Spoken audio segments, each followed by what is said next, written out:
የደሳለኝ ጫና አይነቱ አንድ እግሩን ጫካ ውስጥ አድርጎ በሌላ እግሩ አዲስ አበባ ፓርላማ ውስጥ ነው። የጊዜ ጉዳይ እንጂ እንደሱ አይነት ሰው መንግስት ሊታገሰው አይገባም። ቢኮዝ ይሄ ሰውዬ ጠመንጃ አልታጠቀም እንጂ የጠመንጃ የታጠቁ ሰዎችን ስራ ነው እየሰራ ያለው። ፓርላማው የህዝብ ነው። ነገር ግን ብዙ ጊዜ እሳቸውን ካየሃቸው የሚናገሩት ንግግር ለምሳሌ ይታሰራል ሰው ብለዋል።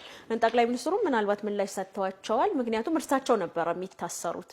በጣም ብዙ ስድብ የሚመስሉ ንግግሮችን ነው የተናገሩት። ሁለተኛ ነገር በጣም የሚያስገርመው ነገር ለመንግስት ሁሉን ነገር ያመጣል። አሁን ለምሳሌ ስለ ሰላም ሲወራ መንግስት የዜጎችን ደህንነት መጠበቅ አለበት። አዎ ትክክል ነው።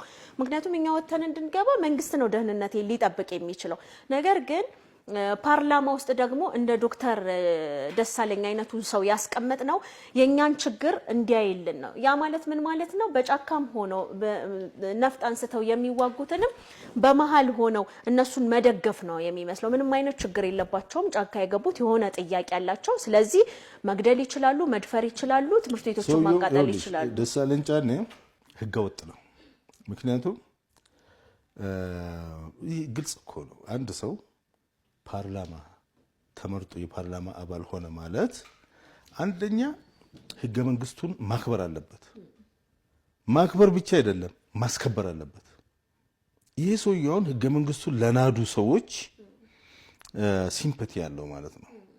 ስለዚህ ጸረ ህገ መንግስት ነው። ህገ መንግስቱ አሁን እሱ ብቻ አይደለም። አብዛኛዎቹ አሁን ዶክተር መራራ ፓርላማ ውስጥ አይደሉም፣ ውጭ ናቸው። እነ ልደቱ አያለው ተቃዋሚ የምትያቸው በጠቅላላ ሌሎችም ፓርላማ እዚህ ያሉ አዲስ አበባ ውስጥ አሁን ኢሃፓ ምናምን የምትያቸው እነኚህ ሰዎች በሰላማዊ ትግል መታገል ማለት ህገ መንግስቱን መቀበል ብቻ አይደለም፣ ሌሎች እንዲቀበሉ ማድረግ አለባቸው። ምክንያቱም ግለሰቦች አይደሉም፣ የተደራጁ ሰዎች ናቸው። አባሎቻቸው ህገ መንግስቱን ማክበር ብቻ ሳይሆን ማስከበር መቻል አለባቸው።